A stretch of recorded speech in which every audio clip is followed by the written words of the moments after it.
Welcome to another episode of Experiential Realism.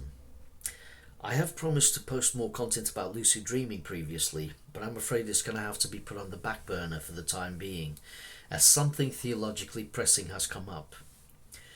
I try to remain an atheist in the aftermath of having undergone a paradigm shift from being an insecure physicalist to become a confident and steadfast supporter of metaphysical idealism. But it seems that an inevitable metanoia has ensued where I can no longer deny the existence of a god or deity in its truest sense. But before I explain my reasons for embracing a type of theism, call it pantheism or panentheism if you will, I just want to remind the viewers that only a few years ago you could have easily described me as an ardent materialist based on how I spoke, and I would have most definitely teamed up with my Facebook critics of today against what I thought was airy-fairy, had I known them back then. And there is something else. Fairly recently I found a Facebook memory from quite a few years ago where I posted a video of Richard Dawkins and Matt Dillahunty being ostensibly hard-nosed in their assertion of physicalism and attacking Bernardo Kastrup's metaphysical stance, making me realise that I had actually heard of Kastrup back then, and not as recently as I had believed the first time had been. The trouble is that back then I just took the famous atheist's word for it that Kastrup was wrong and never even looked into analytic idealism. I trusted my heroes of reason without question, like they were infallible gods. As ironic as it seems. But when I reviewed what Dawkins had said about Kastrup's worldview, I realised it was a straw man with no depth of understanding about what was actually being proposed. Dawkins and Dillahunty made him out to be some kind of objectivity-denying solipsist, which makes me wonder.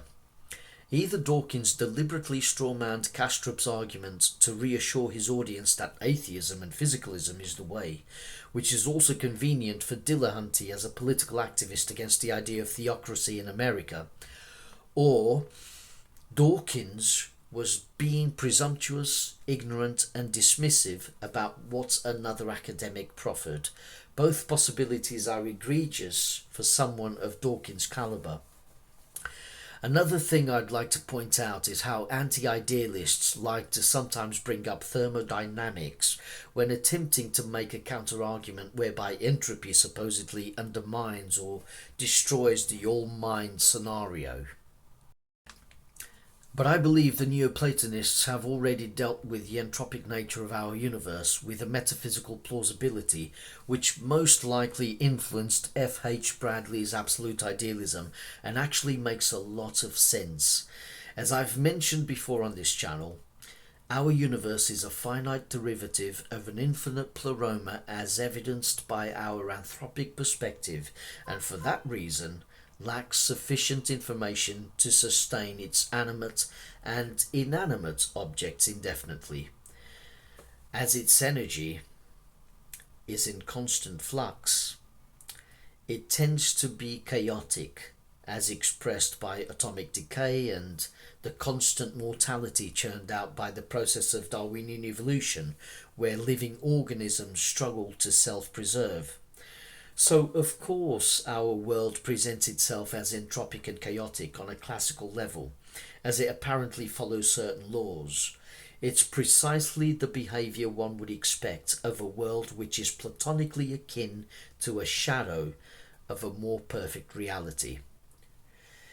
It's not absolute, as it lacks information from the pleroma, just as the artist's finished piece doesn't quite capture the initial idea, which was so divinely inspiring.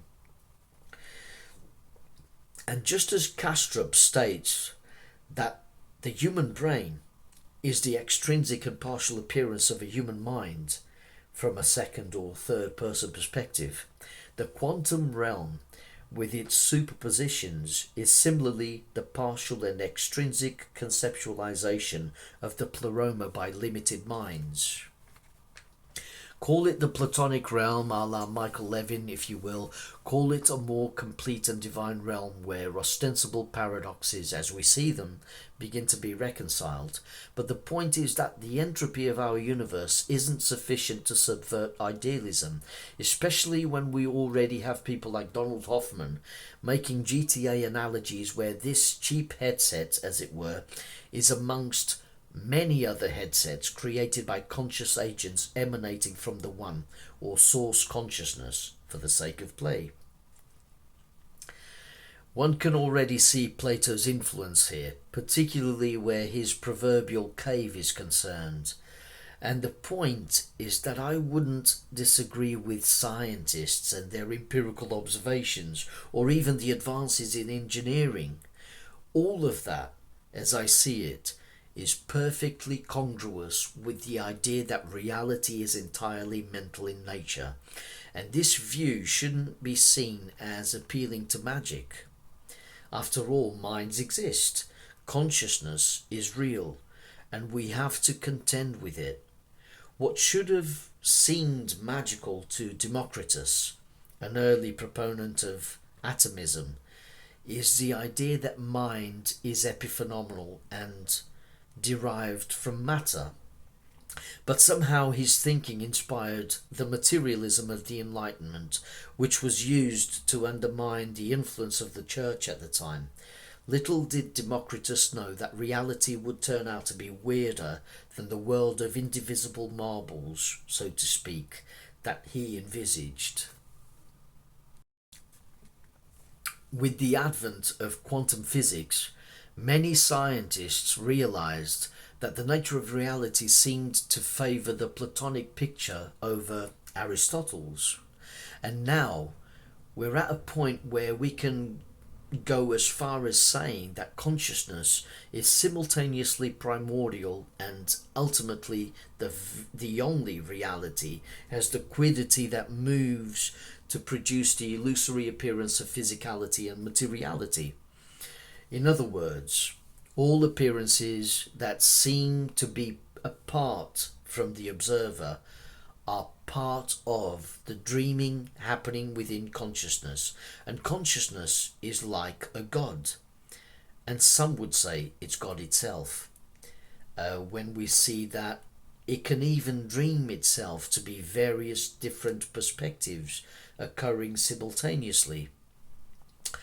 I think it was Max Planck who even described it as a field phasing through all sentient beings, which is congruous with the notion that at the level of pure awareness, we are all one luminously pristine mind.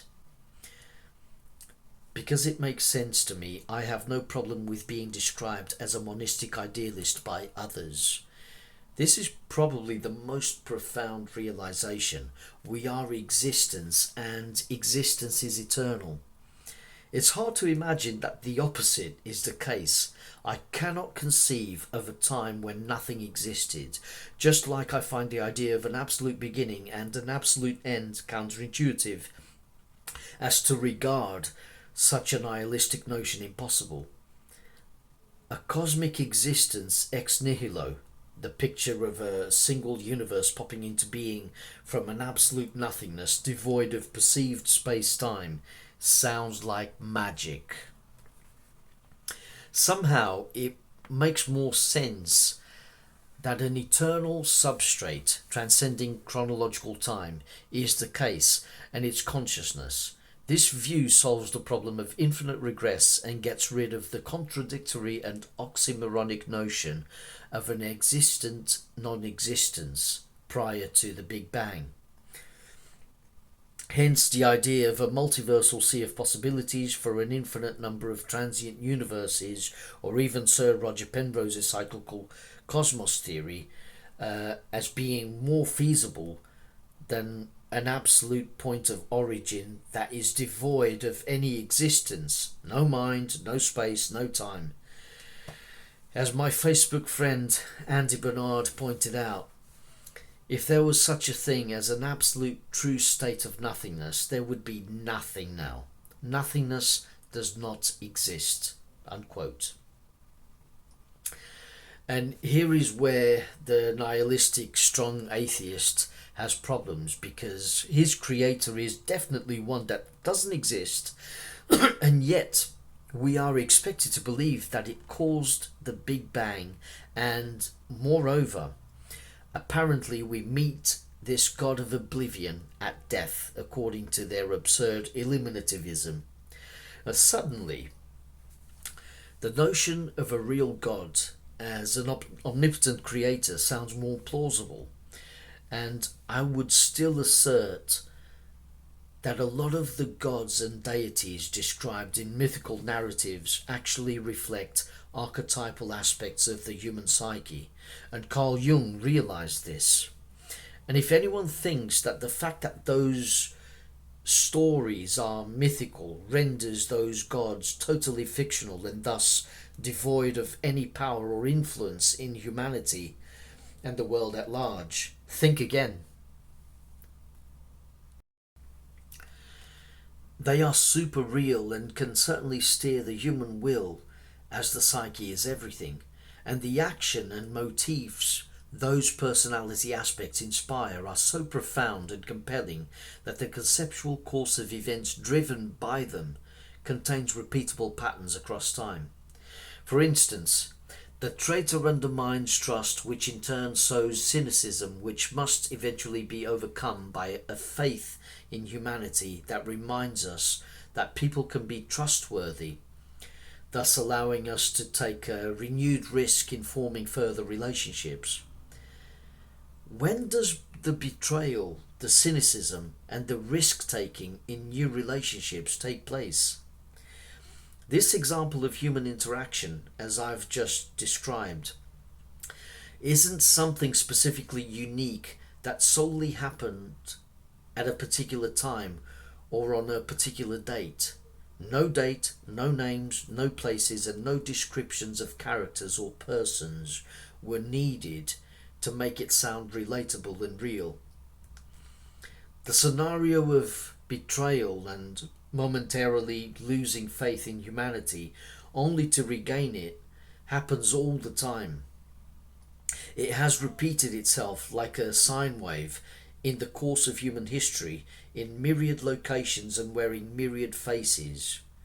It is a timeless expression that by comparison renders the historical existence of Socrates ephemeral and arguably less real because of it. The same perennial pattern is the case with the biblical parable of Cain and Abel in family units across time. One sibling reaps the rewards of his dutiful toil while another rebels against the order he finds himself in and selfishly expects the same perks without having to make any sacrifices or effort. and Nimrod doesn't have to be a historical figure to be real in a very strong sense. Anyone in history who rebels against the established order and encourages the veneration of those fighting for a similar rebellious cause can be seen symbolically as the embodiment of Nimrod, just as the confusion of postmodernism and moral relativism of today can be metaphorically visualized as a Tower of Babel, and Satan as a Promethean rebel is expressed in the figures of Karl Marx and Vladimir Lenin. And what about God? Who or what is God in all of this? There is a sense in which God is the unity of the natural world, or at least the entirety of the phenomenal world of experience. Some say it's consciousness itself, and I would be in that camp. But then it goes beyond just the natural world as humans experience it to include the notion of an animating spirit, because the concept of a being we deem to be perfect can prompt us to improve as finite creatures across time. The notion of a perfect being can inspire change towards ideals and to preserve what we hold sacred, all of which is conducive to human flourishing and happiness.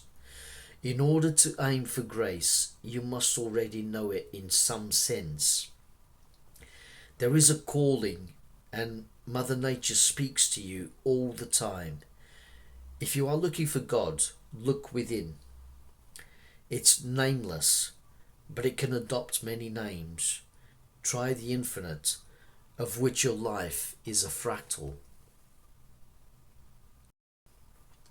When Moses witnesses the burning bush theophany on Mount Sinai, where the fire, which requires no fuel, symbolizes self-existence and eternality, God reveals himself as the I am that I am, which can easily be interpreted as consciousness itself.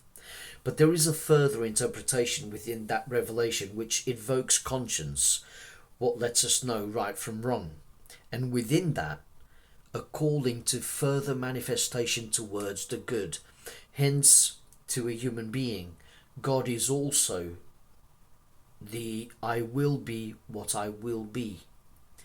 In Moses, the calling was to lead the Israelites out of Egypt, and the unburnt bush indicates persistence, a symbol for the kind of faith that doesn't fold through trials and tribulations. There is an example of an unburnt bush kind of faith in The Sound of Freedom, a film based on a true story where an officer called Timothy, a derivative of Timoteo meaning honouring God by the way, is driven by his conscience to something that requires his utmost attention, a moral imperative to save vulnerable, innocent children.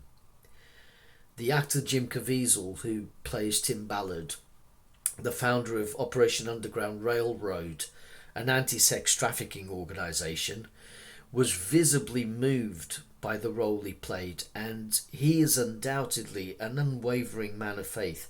I highly recommend the movie. It also includes a very eerie onomastic synchronicity as the biographical drama unfolds, where Tim, who appears to be the embodiment of Moses or even the archetypal saviour, who ends up being assisted by a remorseful man practically following the spirit of the redeeming Christ, tries to make right what goes wrong in the world. It's a story about clearing your conscience, faith, saving innocent children, redemption, and taking the hard path for a long-term goal which is honourable, instead of the easy path where evil is ignored over avoidance for what you think is immediate comfort and turns out to be a life of misery and regret. It certainly takes a religious dimension, but not in the sense of preaching scripture, but rather real life choices where meaning and morality are concerned. It makes you think, if you believe in the righteous path, then you are willing to live for it and die for it, especially where heroism is concerned and where axiology is concerned. It's about what you value the most. It's about love. And what you value the most is what you are willing to live for and die for. It's truly inspiring. And the hero of the story isn't saving children from paedophiles in order to get recognition. No. He does it because it makes him feel good. Because good is being done. To make the victims feel safe and happy again. To watch them laugh and play again in the aftermath of their ordeal. That is the sound of freedom. It's the sound of freedom that he enjoys. It's such a beautiful story and deeply moving. It is also tragic as a reminder that millions of kids are still currently being sold as sex slaves and are horrifically abused. It pains me to think that any of those kids could be my own, and I wish I could prevent this evil or do something about it. Most of us have our immediate concerns with our own families, so we don't have to deal with what police officers face. And most of the time, we don't think about kids being sexually abused and don't want to. And this doesn't make us bad people. But I would like to think that if I didn't have a family to worry about and loved ones who wouldn't want me to go on dangerous missions to fight evil, I would risk my life to save those kids, and I would gladly die trying. So I'm thankful for those who put their lives on the line to save the world. And although I don't have the stamina to fight and defeat hardened criminals as a middle-aged man, I will certainly assist those who do in any way that I can. And if I see anyone snatching a kid, God help him or her, because I don't think I would be able to contain myself. I imagine that my instinct would be to fight them to death, and if I killed them, I would be arguing in court that diminished responsibility would be if I had done nothing to stop the kidnapping of a child. Of course, I'm aware of the Epicurean argument against a good God when evil exists. Educated atheists will often quote Epicurus to make the point that no theodicy in the world can vindicate a good God in the face of evil. I've done this when I was younger and an ardent supporter of the new atheism movement. The following quote is attributed to Epicurus. Is God willing to prevent evil, but not able? Then he is not omnipotent. Is he able but not willing? Then he is malevolent. Is he both able and willing? Then whence cometh evil? Is he neither able nor willing? Then why call him God? And it makes sense, this quote. Epicurus sounded like he was on the money when I was younger. But I now realise the quote doesn't go deep enough. It certainly doesn't take into account that a good father, or the ideal parent for that matter, would like his beloved children to have free will with guidance. Because the alternative would make the parent tyrannical. A parent who doesn't allow his or her children to make mistakes so that the child can learn from them and grow is a suffocating one, exercising absolute power. A parent who treats his children like puppets destroys the possibility of redemption. The full archetype needs to manifest in this world as a precursor to the Saviour. To put it in Jungian terms, the clown at a circus drops the balls he's trying to juggle to remind kids that it's okay to laugh at your own accidents and mistakes, and that you can learn from these to master the art of juggling. The laughter comes before the applause.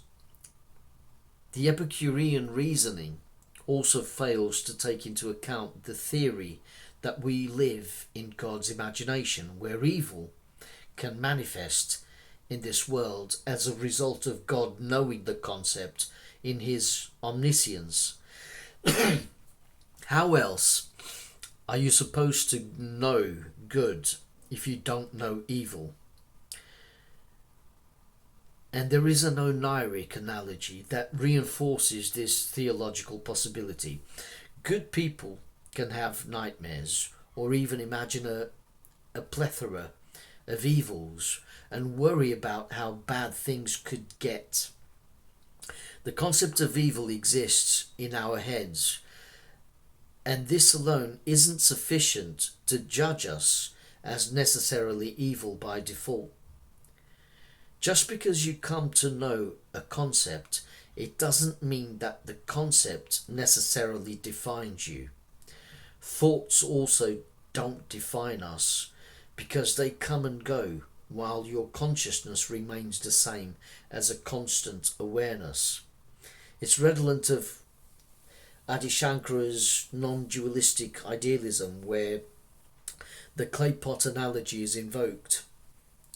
The ceramics are transient and unreal, but the clay, which is the essence, is, like consciousness, real and unchanging. It is possible for the mind to conceptualize abominations, but there is only mind. Here is where the notion that we are made in God's image begins to make sense. And just like nature, we humans also have a creative principle. We can also think and imagine and dream and be creative.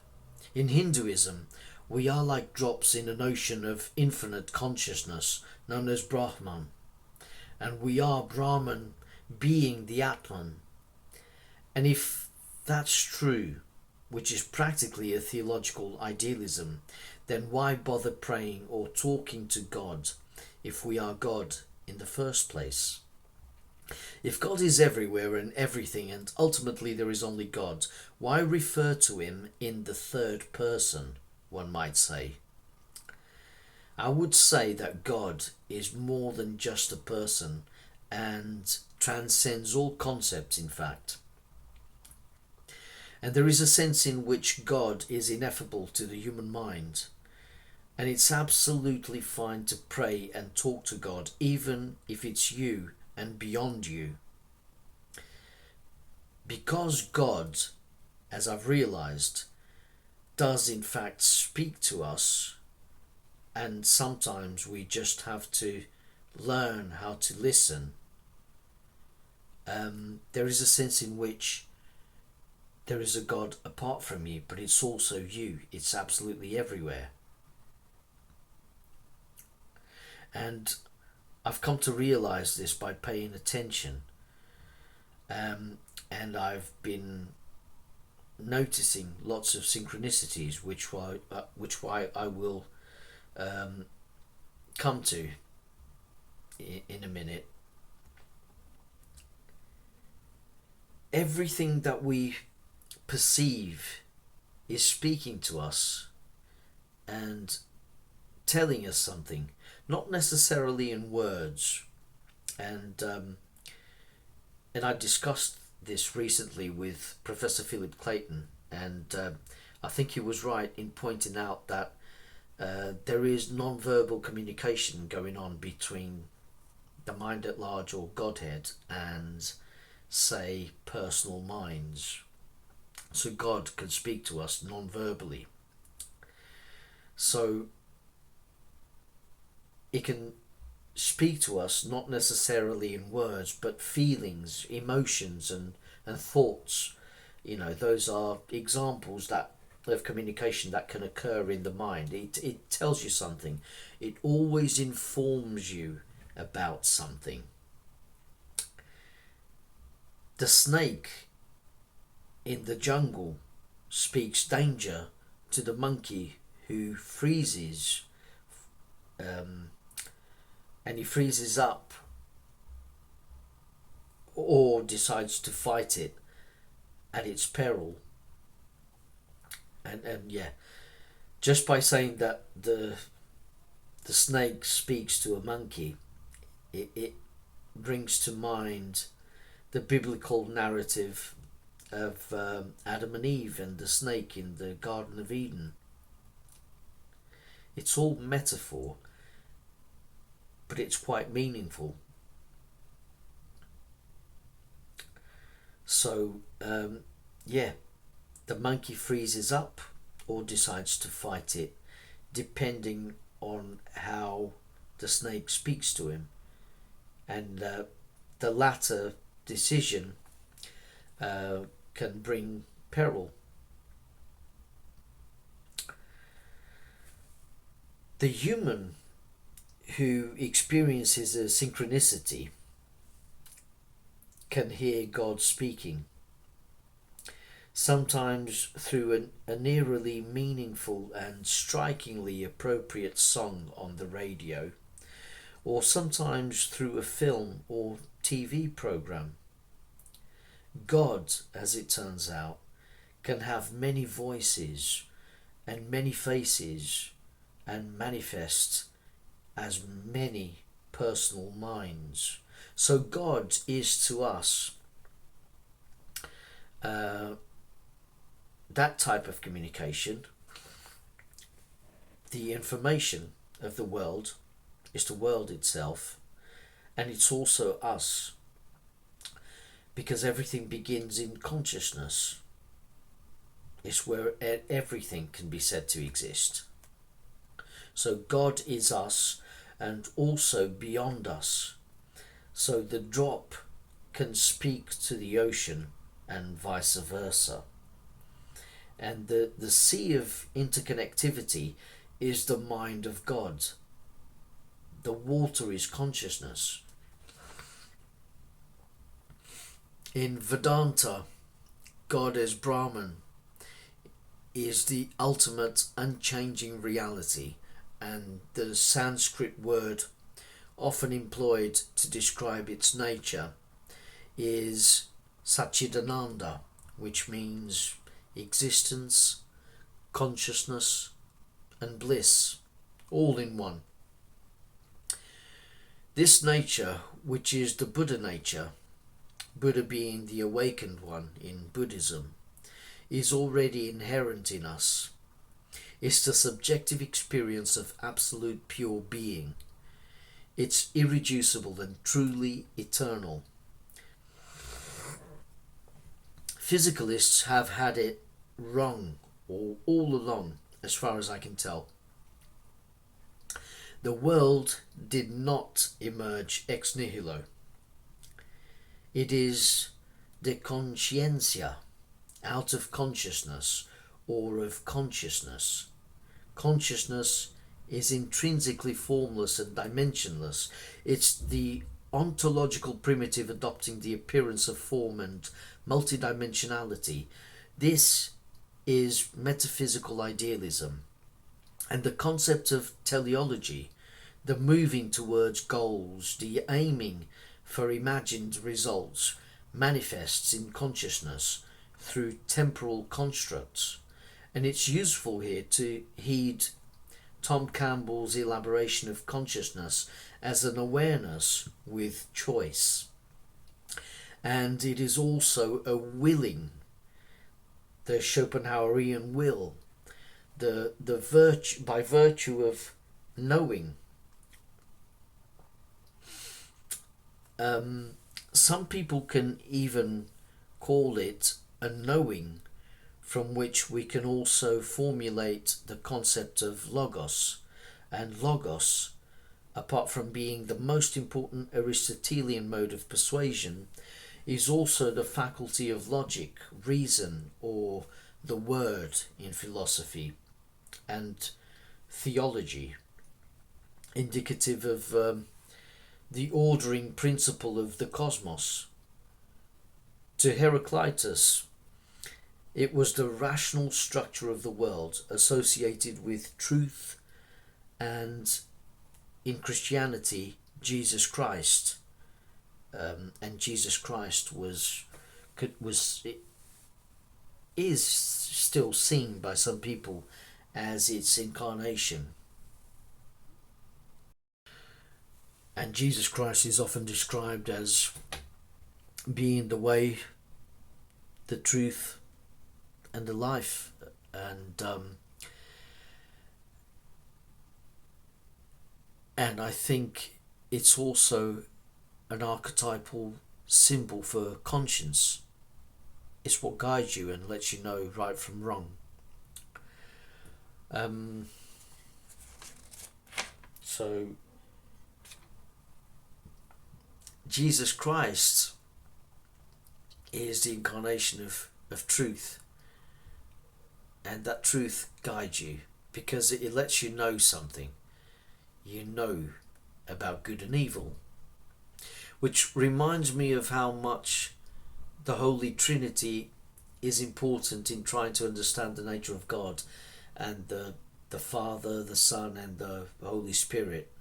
Another useful trinity is the triple deity in Hinduism, the Trimurti, which clearly assigns significance to forces of nature: Brahma, the creator; Vishnu, the preserver; and Shiva, the destroyer.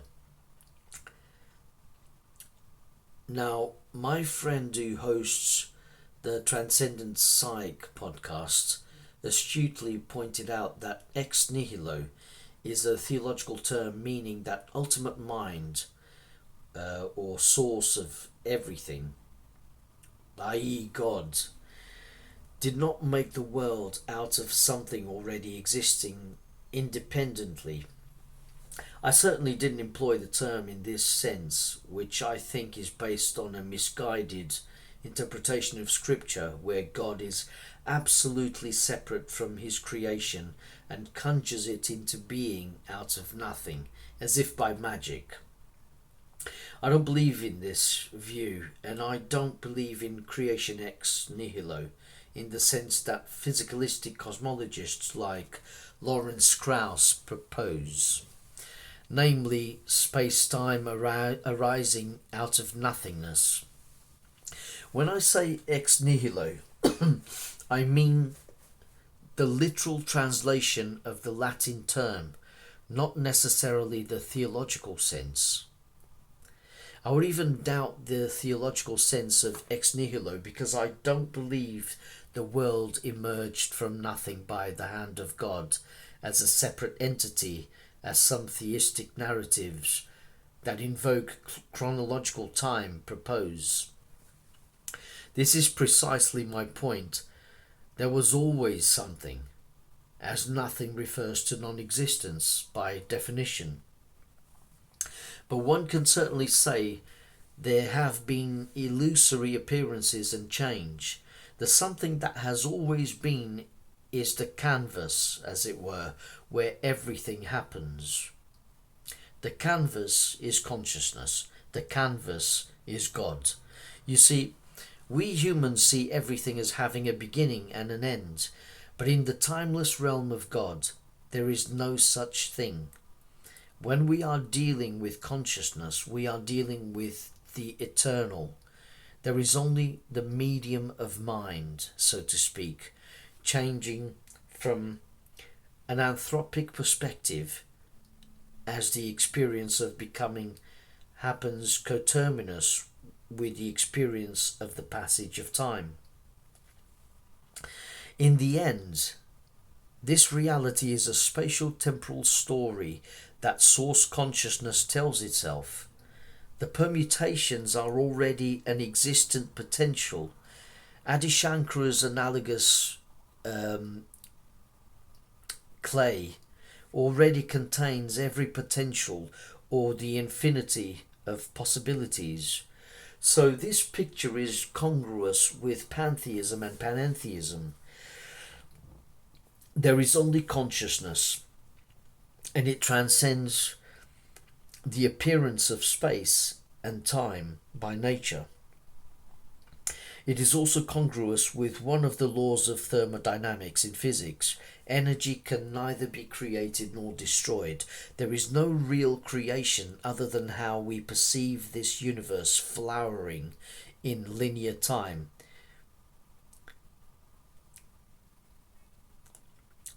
Change and creation are simultaneously human observations and concepts. There is the adoption of forms one at a time in this spatial temporal mental construct that we call universe.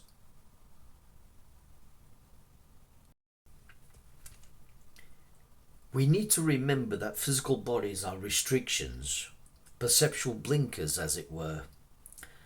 Hence why people virtually describe leaving Plato's cave in the near-death experience. So if reality is mental, naturalism and realism should be semantically freed from their physicalist connotations.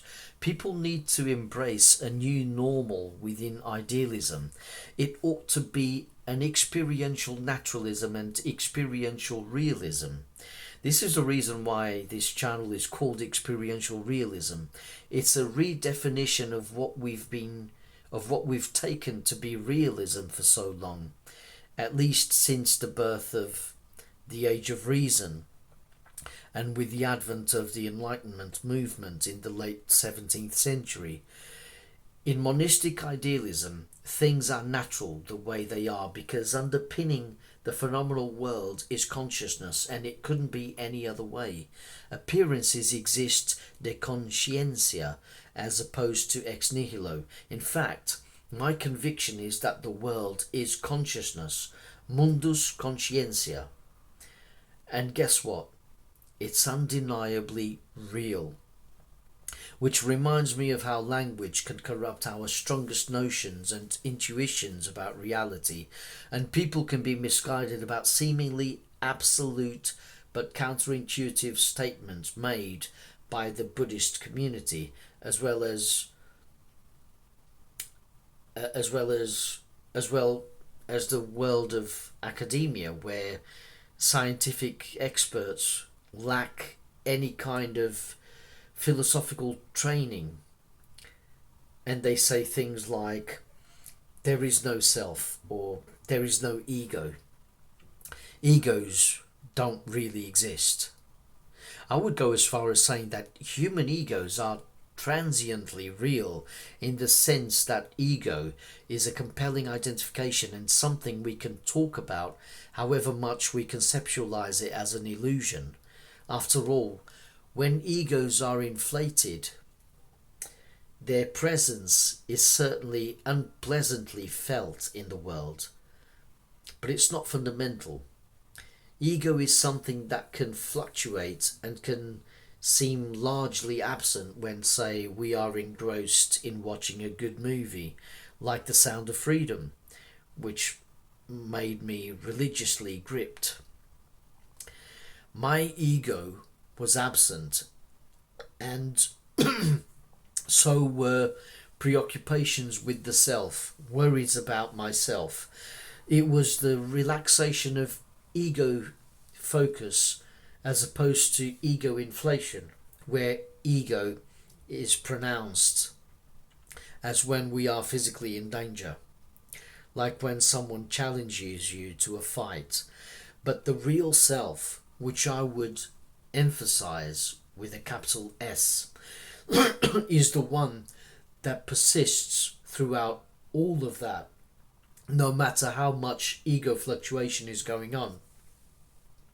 It's eternally continuous. It's a continuous subject. It's that eternally continuous subject, the constant witness, the awareness on which percepts, thoughts, concepts, identifications and egos depend. It's the pure consciousness underpinning everything. One might say it's the true self or the unchanging self, and this self comes with a will by virtue of its knowing faculty, its intellect in awareness, making it teleological and poised towards what's good, and in which morality is inherent. And from its loving essence, profound quotes like the following by David Bentley Hart emerge. The ideal thought and feeling is aimed at truth. The ideal action is aimed at goodness. Unquote. Now, as part of this theological disquisition, I'm going to share my thoughts on utilitarianism and ethics in general, which I posted as an essay on Facebook. Years ago, I read Reasons and Persons by the British philosopher Derek Parfit. It's like the Bible for ethics, rationality and personal identity. It covers self-interested theories, egoism, altruism, consequentialism, utilitarianism, etc. I must say that the latter appears to be the most promising, but I'm not sure we can execute it with certainty. As my friend Cody Kratzmeyer put it, and I quote, "It's the inherent uncertainty of reality and unpredictability of results that undermines utilitarian thinking as a valid system of ethics the most. Any time proactive harm is seen as a justifiable means to an end, it's a slippery slope from there to total disaster and inhumanity.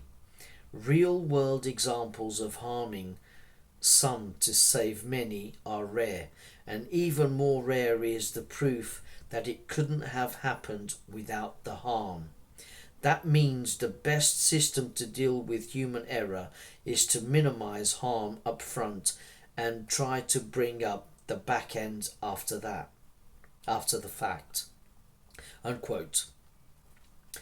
It's usually the tough choices we have to contend with, such as risking your life or reputation for a greater good, because they are the choices that can liberate one from a heavy conscience and lifetime of regret.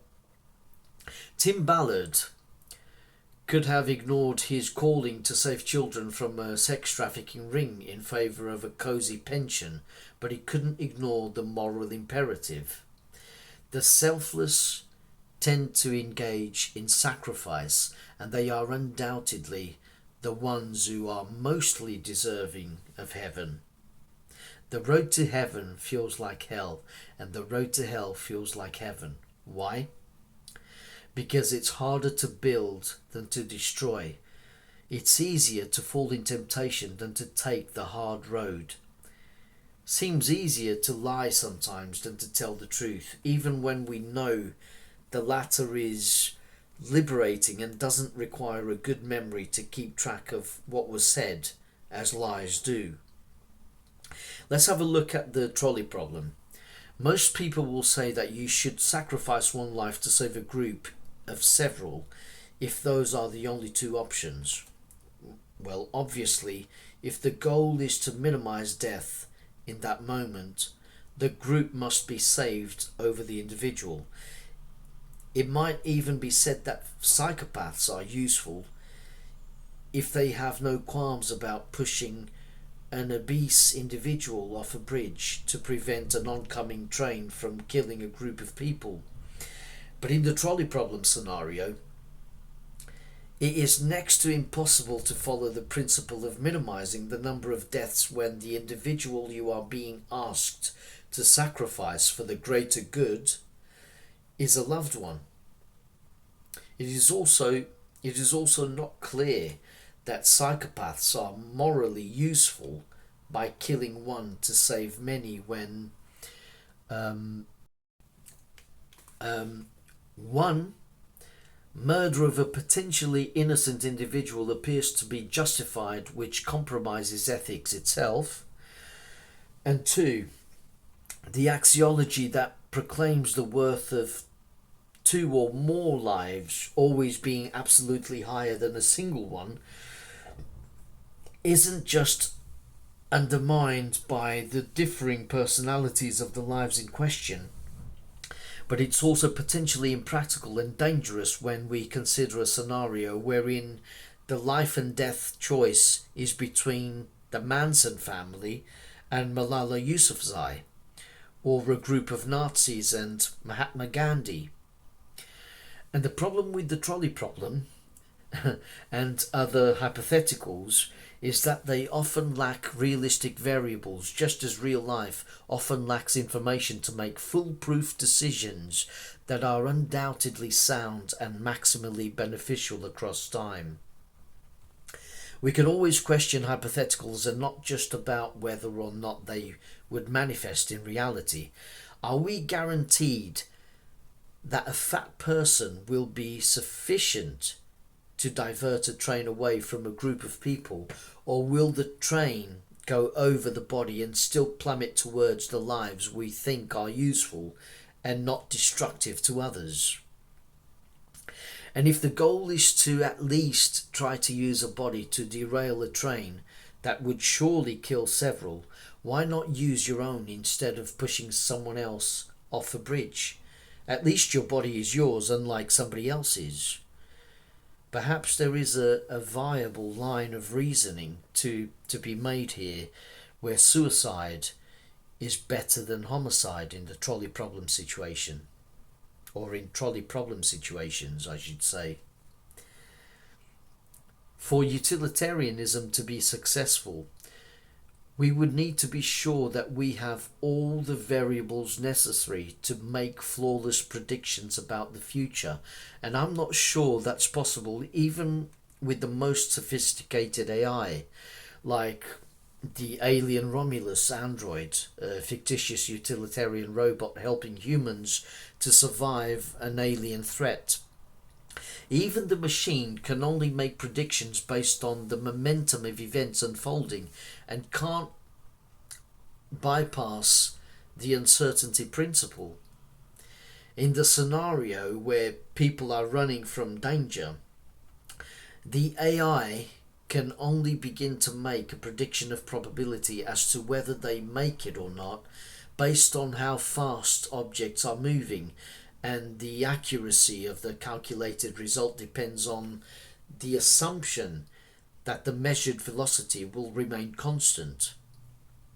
We could even inform a machine about how fast we can run and how we think we would react in a particular situation, such as running as opposed to freezing up in fear, like the monkey.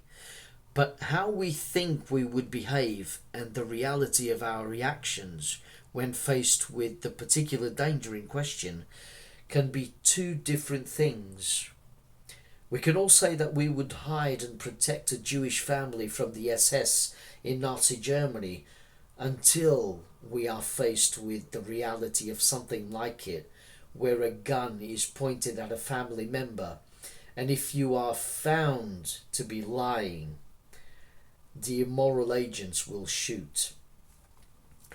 Which also reminds me of a crucial question regarding the psychopath who is seen saving a group of people with the sacrifice of one life, not his own, obviously. Are you intimidated into obedience, or are you a moral agent?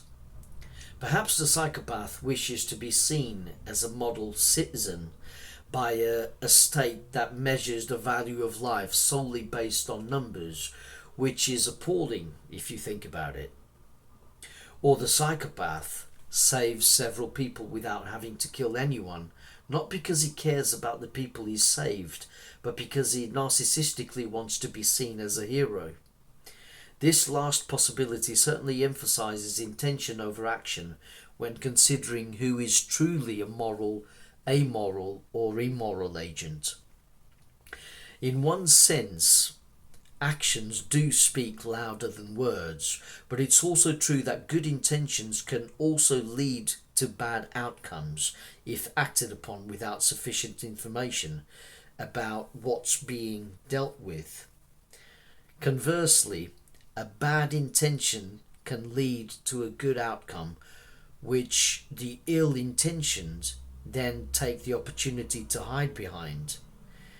Things are not always as clear-cut as they seem on the surface.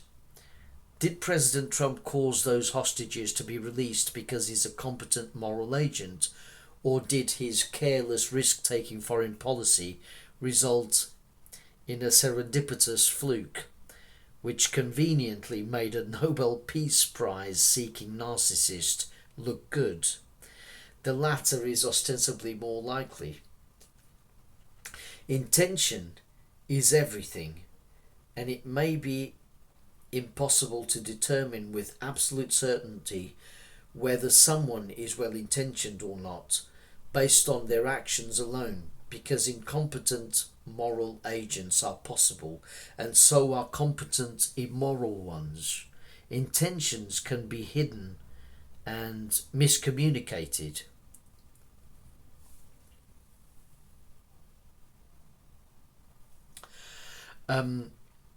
There is a book called Happy by Derren Brown, which is a work of philosophy. Turns out Derren Brown isn't just a mentalist and a stage illusionist. He makes the case that a combination of Stoicism and Buddhism makes the best syncretic life philosophy that humans ever came up with, and cites philosophical works like Meditations by Marcus Aurelius, which can help you to navigate through life. Stoicism is useful in that you can self-advise by reminding yourself of what you can and can't control. You can attempt to manage your mental faculties as something that you can potentially control, whilst also being aware of elements about your environment beyond your control, but which you may try to influence to your advantage. Obviously, the desired outcome doesn't always come to fruition, but this is where Buddhism can help. It's okay to have wants as long as you are prepared to accept the fact that you won't always get your way.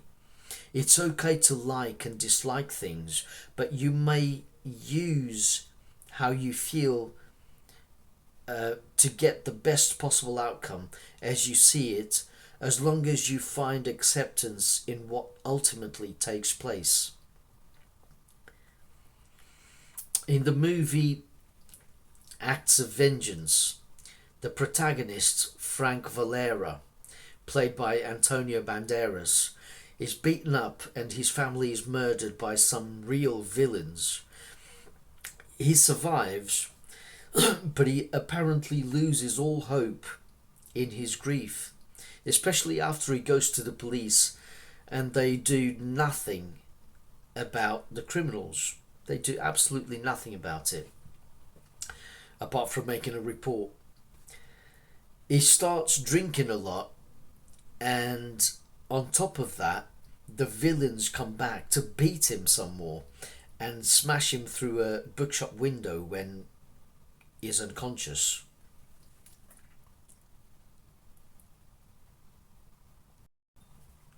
And by the way, spoiler alert again. When he opens his eyes, he spots a book on the floor. It's Meditations by Marcus Aurelius. It starts to read it and begins to self-discipline as he learns about the principles of Stoicism. Eventually, he prepares himself to deliver justice and does everything he possibly can to be a clever, intelligent and focused martial artist. He finds the value of honour, stealth and patience. He even advises people on how to begin to solve their problems as he saves a few from destruction.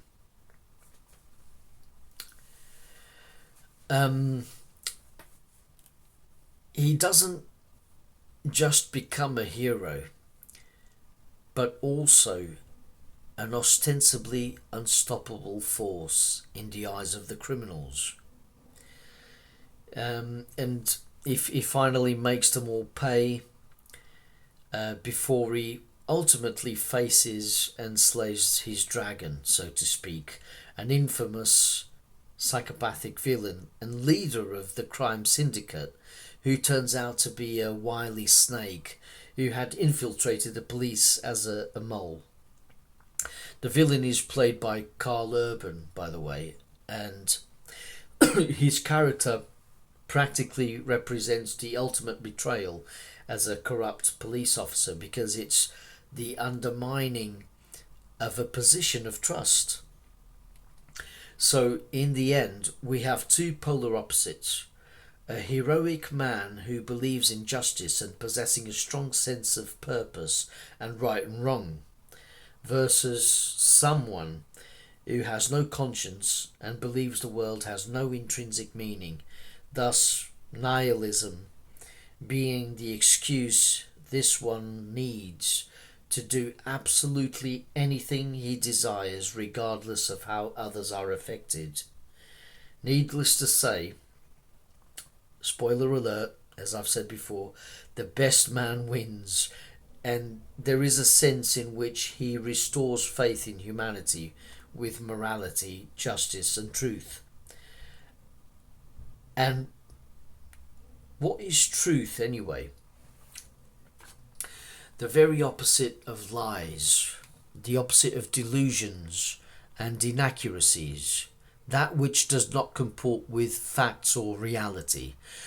One of the aims of cognitive behavioral therapy is to ensure that your thinking aligns with what is true, so you're not mired in delusion and negativity. It is useful here to ask how much you can claim to know when it comes to social relationships. For instance, instead of assuming that a friend or acquaintance just blanked you on the street and going with this belief could potentially cause problems and ruin a cordial relationship, consider the possibility that the individual was distracted and simply didn't see you. We don't always have to assume the worst as we consider a more positive epistemic approach. We specifically want our core beliefs to be aligned with the truth of how much we can claim to know, as it is not healthy to assume more than what can be verified. It's better to think, she probably didn't see me, than to think, I can't believe she just blanked me. Who does she think she is? You see the difference? Hence Hart's quote, your thoughts and feelings are ideal and when they aim at what's the case in reality. In this alignment, one can make epistemologically consistent assessments about events and healthy decisions on what to do next. This is where ideal action begins. It's where the action begins, the ideal action, and the kind of action hopefully aimed at the greater good, as much as we are able to ascertain.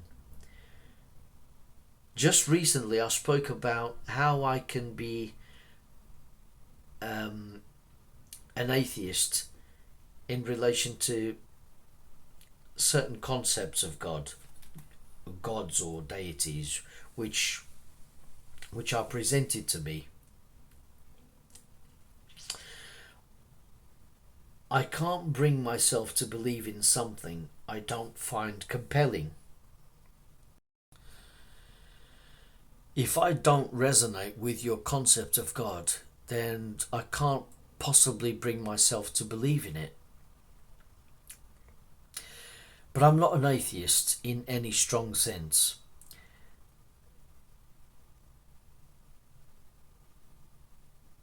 But there is a God I don't just believe in. I know he exists. I know consciousness exists. I know love exists. I know there is definitely a sense of right and wrong. So ultimately, I guess I'm a pantheist and also a panentheist. There is a profound quote by Nietzsche. He who has a why to live can bear almost anyhow, unquote.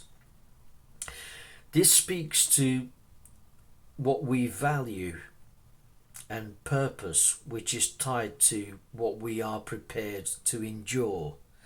And here is another by the Buddha, which points out that every experience says something about you and the world you inhabit. And I quote, If you deeply observe, everything is your teacher, unquote. And this is also pertinent to the idea that the world speaks to you, and the world as God communicates with you, informs you about things, which in turn influences how you feel about the information you receive in chronological time. I've obviously gone beyond the God is consciousness rhetoric. It's not just me saying consciousness can be regarded as godlike, and that's it. There is nothing else to see. It's just consciousness. So you don't even have to call it God. You can just call it consciousness. There is also the implications of saying that consciousness is God, and they have to be confronted. I'm trying to consider every possibility here, and these implications are quite serious. It means that God is definitely real and verifiable through direct experience, and gives us access to truths that cannot be arrived at through reason alone, or truths that can't be inferred from scientific measurement or empiricism. God's existence is thus undeniable, for we are consciously aware, and through that reality we can confirm the existence of experiential layers that cannot be reduced to mere chemicals devoid of mentation. It means meaning is real. It means love and every other emotion have their own dimension. It means those things that cannot be measured exist too. It means that as humans we can have a finite experience of the infinite. It means we can have a relationship with the infinite. It means that we are the universe having a human experience. And the universe is having a human experience in the most intimate sense. It means there is only God and nothing else. After making a distinction between empathy and pity, in that the former should also include the wrong people, and telling the biblical story of Zacchaeus, my friend Heather Hamilton posed an interesting question. If you had to climb down your tree of pride to humanize someone, who would it be? Which prompted me to answer in the following way. I would most likely humanize someone like Jeffrey Dahmer. I would try to understand his psychology and possibly what made him that way. I would have compassion as much as humanly possible, or at least try, given that he was a serial killer. Looking for the reasons for one's actions isn't necessarily searching for moral justifications that pertain to heinous crimes, because, of course, there are none. But the reasons for their moral misalignment exist. But I guess I would have to apply that kind of analysis to myself first. I'm no saint, and I still struggle to understand my past infractions. In a sense, I would practice getting to know myself first before using the same tack on someone else. At times I wallow in self-pity. Other times I can be arrogant and insensitive, especially when my ego feels threatened. Who am I to judge others? I'm only a little human with mediocre qualities. I sometimes judge when I shouldn't, Perhaps I should take a look at myself in the mirror more often before I attempt to understand others. I am far from perfect. If divinity is my true home, I am far from it at the moment. For that reason, I can't truly judge others, even if I can feel angry towards their questionable actions. But I'm not God. Arlindo is not God. This is why the concept of the Jungian shadow is so useful, and there is a religiously profound dimension to all of this. At first, the prospect of following Christ's example here on earth may seem impossible and daunting, but we must bear the cross even if Moses seems to be easier to emulate. After all, he appears to be God's friend. But if we want to truly integrate the self, Christ is the way. We might not be able to follow him straight away to the divine realm, but we can try. We can be the best that we can possibly be as human beings. This reminds me of an NDE that Dr. Melvin Morse has spoken about. A little girl almost died in hospital. I can't recall the medical details, but she had a cardiac arrest during an operation. She survived and had a story to tell. She was asked to draw what she saw and to explain. So she drew the OR and a bird's eye view of herself in the hospital bed, the team that operated on her, and the tools that were used. She even drew one of the doctors wearing a long hat like that of a bishop, a hat that is usually worn by the medical team leader, and a detail that she couldn't possibly know about through conventional means. She explained that she found herself floating near the ceiling and saw everything that took place in the OR. Everything indicated that what she experienced was not a hallucination and could be objectively verified by others. But then Dr. Morse asked her about the rustic scenery that she drew just above the hospital environment, and this is where it gets weird. She drew grass, flowers, trees, a stream, some pebbles, and a few people.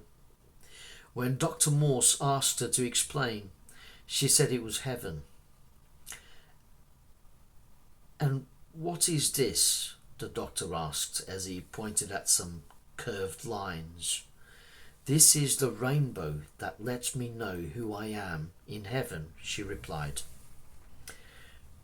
"And who are they?" he asked as he pointed at a couple with smiley faces. "My uncle and aunt. They were happy to see me." And both had been deceased for years.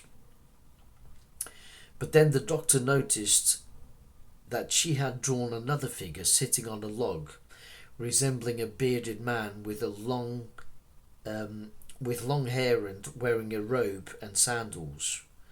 "Who's this?" "Jesus," she replied.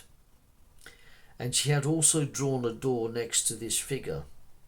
Now, one might be tempted to interpret this as just a dream influenced by religious culture and upbringing. But then the girl continues, "Jesus told me that I had to go back because my little brother will be born with a heart problem and my mummy will be very sad. I need to be there for my mummy." Indeed, her mother was pregnant at the time, and months later she gave birth to a baby boy with a heart condition. It seems that the sister, through the Jesus on a log character, had a precognitive revelation ahead of time, and certainly ahead of the medical diagnosis of her baby brother. So questions are raised here about the veracity of Jesus. Perhaps it's an archetype that finds expression in the collective psyche of humankind. Maybe Jesus Christ is a bodhisattva and can manifest as a compassionate being in these experiences. A bodhisattva is a being that refuses to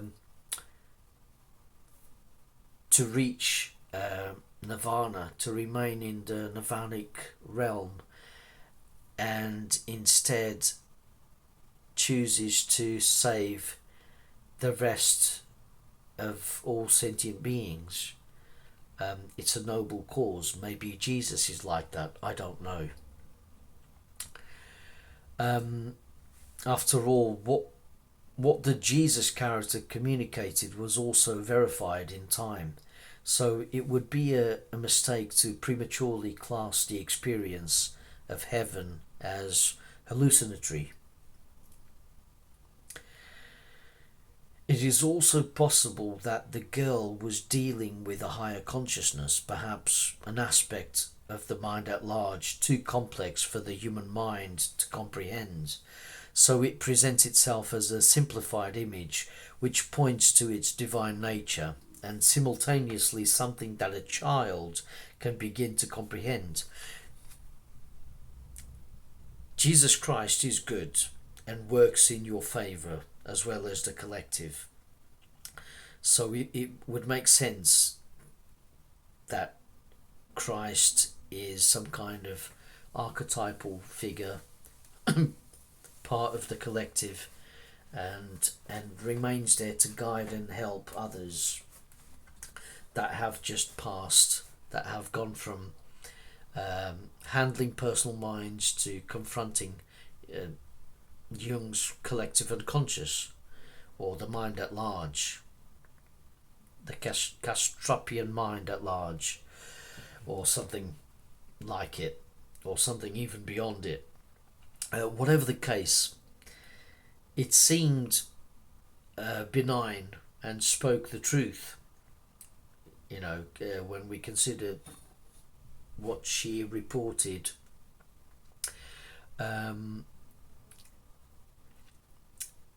so that divinity most likely resides in all of us, even if some seem to be completely blind to it. I suspect the deity is the way, the life, and the truth. In Jean Piaget's cognitive game theory, it is observed that children display an emergent morality as their spontaneous play patterns reveal fundamental moral structures, showing how voluntary cooperation develops naturally. There seems to be a readily available moral template that favours Jungian innatism over the Lockean tabula rasa. So, to me, God is consciousness, which means He is us. So we can find that I am within and all around us as human beings, because consciousness creates space-time. God creates the heavens and the earth. It's okay to deify Mother Nature too, or even certain aspects or archetypes in consciousness, such as wisdom, and we may poetically call her Sophia sometimes. The manifestation, movement, and interaction of all may even be attributed to the concept of Brahman, or even Abraxas. We are consciousness, we are it and of it. This deity goes beyond human minds too, so in a sense we are also perceptually inside it. So people are averse to the word God and prefer to just call it the universe or quantum field. And that's fine. But to me, it's insufficient when I'm being metaphysically pedantic. Why does it seem insufficient? Because these terms can also be used in contexts devoid of sentience, agency, meaning, and teleology, all undeniable aspects of our reality. When you ignore consciousness and treat reality as a mindless machine, everything appears to be mechanistic and nihilistic. I do not believe this is ultimately our reality. Consciousness is everything, and it has a will and goals, and goals that can be expressed through its own dreaming, its own mental constructs and mathematical formats and geometric concepts such as space-time. It's an eternal deity, and we are it and of it. It's both the positive and the negative, the masculine and the feminine, so you can address it by whatever pronouns you prefer. It's the mother of all things, and her mysterious mystique should awe the humans who come to appreciate the implications of her nature. It's God.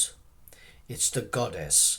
It's everything, and it's luminously alive beyond human comprehension. To quote Carl Jung in Nietzsche's Zarathustra,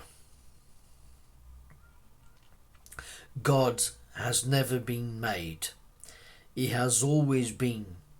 Then slowly, with the increase of consciousness, when people discovered that they could make different ideas about the deity, they came to the conclusion that it was nothing but an idea, and they quite forgot the real phenomenon that is behind all the ideas. Unquote. That's a profound quote from Zarathustra. Even Sigmund Freud once admitted to Carl Jung that unconscious influences in the human psyche are still open to occultish and mythological interpretations, and that for this reason he felt the need to dogmatically defend his sexual drive theory and psychosexual development in general. You can read about this in Jung's The Undiscovered Self, with symbols and the interpretation of dreams.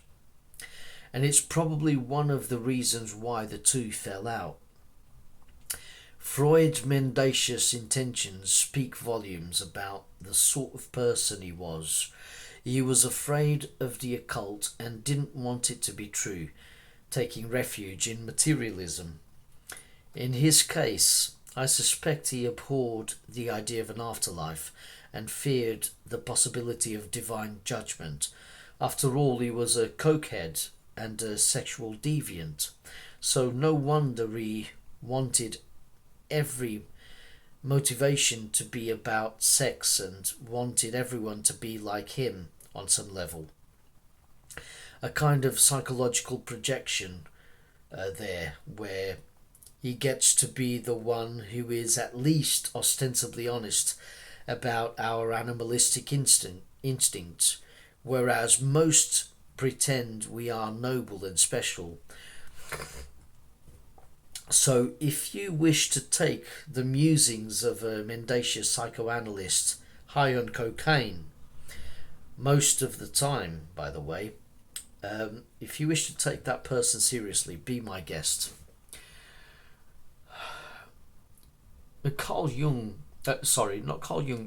Sigmund Freud was a fraud who clearly didn't want reality to hold him accountable for his sins, had little regard for what's true, and fantasized about being remembered as the Darwin of psychologism, besides unfettered endorsement of materialism and strong atheism. I'm glad Jung called out his bullshit. Freud once wrote to Pastor Oscar Pfister that, and I quote, "Ethics are remote from me. I do not break my head very much about good and evil," unquote.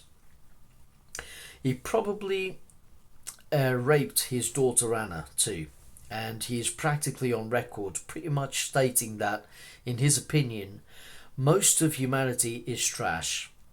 Is also on record admitting that he wasn't interested in curing people in his profession, but rather sexual exploits, money, and fame. He even said to one of his lovers once that his patient's money was like laughing gas to him. I've always found Carl Jung more interesting and to have much more depth anyway. And to paraphrase Jung in conclusion, I do not question the existence of God. I know he exists. The mind of nature speaks to me every day in many ways. It can speak to me through other people, a song on the radio, or a program on the telly. It has many voices, so to speak.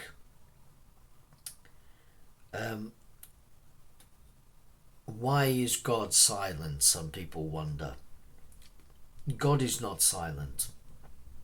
In fact, he moves incessantly inside us as we constantly think, wrestling with concepts, and inspired by new ideas. If we ever became aware of the silence and stillness, which is the unalterable core of God's nature, then we realize that we are him and of him. It's the ground of being, existence itself, pure source consciousness, and this ontological primitive is alive with a will, an intention.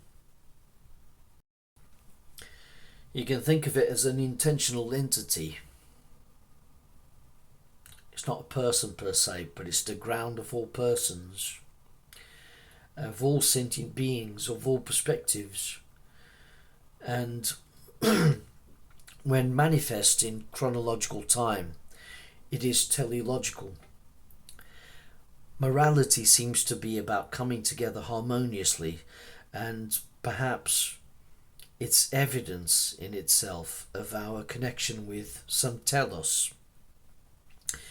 In general, we seek some kind of order amidst the chaos. There is definitely a telos there, where our thinking in that regard is concerned with truth and our actions with what we believe is good. And we pay attention to what we value the most, whether we realize it or not, as individuals. It's like we are the embodiment of the Logos in this world, and the most meaningful purpose is to establish order and make things better, and love is the best in guiding this process. This value system and telos can't be adequately explained by Darwinism when consciousness is ignored.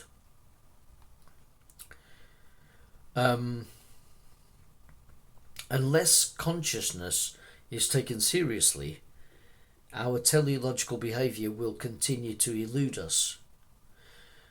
The answer is God. I've pointed out the claim that some materialists make before. They say you look forward to an afterlife so much that this life passes you by.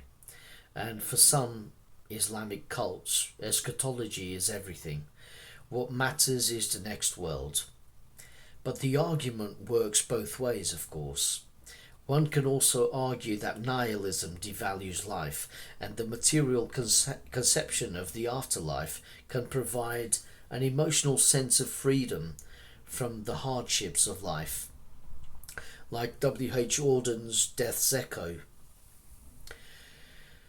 I just hope my input here, based on all the philosophizing I've done, helps us to refine a comprehensive concept of God that we can all relate to, or in the least how the imago Dei in the human psyche influences human behaviour.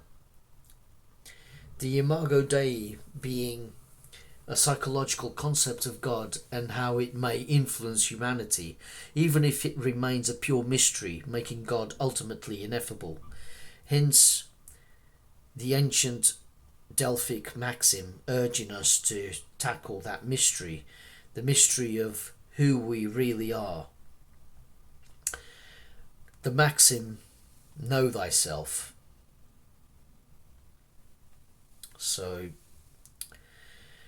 until next time, folks, don't forget to like and subscribe. Spread the good word.